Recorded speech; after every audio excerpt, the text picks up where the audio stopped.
Hey, stop, tu roules sur le boulevard BD, cet album est fait pour toi. Les Sœurs Grémillet, tome 6, La Villa des Mystères. Sarah, Lucille et Cassiopée sont invitées sur une île paradisiaque du sud de la France en Méditerranée pour le mariage d'une amie de leur mère. En plein conflit générationnel avec sa maman, Sarah n'est pas franchement ravie de gâcher ses vacances pour cette fête. C'est aussi le cas d'Aurélie, fille de Magda, la mariée, qui n'a pas l'intention de s'occuper du plan de table des invités. Les deux adolescentes rebelles vont devenir complices dans leur rébellion et s'échapper de l'ambiance régnante avec un peu de fantaisie et pas mal d'audace. La villa dans laquelle vont se dérouler les festivités est une cage dorée. Elle va devenir l'écrin d'une aventure aux frontières du réel et au cœur des sentiments. L'amour des animaux de Lucille va l'éloigner des colombes en cage attendant impatiemment d'être lâchées pour déclarer l'union et la rapprocher d'un hôte de la maison, en cage lui aussi, mais pas prévu pour être libéré le jour J. C'est une iguane.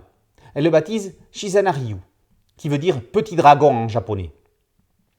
Lucille est finalement la seule à être excitée par le mariage.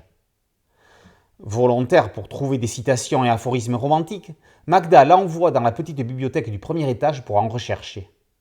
C'est là qu'elle va remarquer de mystérieuses traces de pas mauves et dénicher à l'intérieur d'un faux livre une grande pièce de puzzle.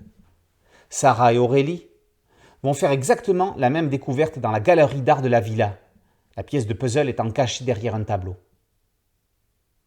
Derrière chacun des morceaux est inscrite une phrase mystérieuse. Te sens-tu enfermé dans une chrysalide invisible, dans un temps qui passe toujours de la même manière, comme une chenille qui ne deviendra jamais papillon ? Ne garde pas ta fleur enfermée sous une cloche de verre, laisse tout le monde s'enivrer de son parfum.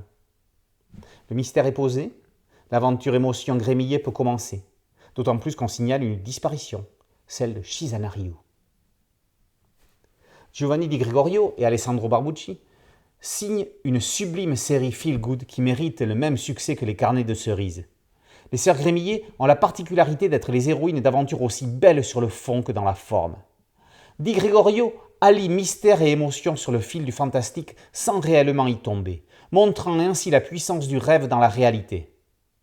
Barbucci plante des regards parlants dans des décors sublimes, transcendés par des couleurs lumineuses. Par ailleurs, la série est tout sauf girly. À une époque où les genres se mélangent, elle permet d'effacer les frontières entre les types d'histoires et les classifications éculées. Rien que ça, c'est merveilleux. Concluons avec la même phrase que pour le tome précédent. Il y a des BD qu'on lit pour l'aventure et celles pour les sentiments qu'elles dégagent. Les Sœurs Grémillet se rangent définitivement dans cette seconde catégorie. Les Sœurs Grémillet, tome 6, La Villa des Mystères, par Di Gregorio et Barbucci, est paru aux éditions Dupuis. Boulevard BD, c'est un podcast audio, un site dédié et une chaîne YouTube. Merci de liker, de partager et de vous abonner. A très bientôt sur Boulevard BD. Ciao.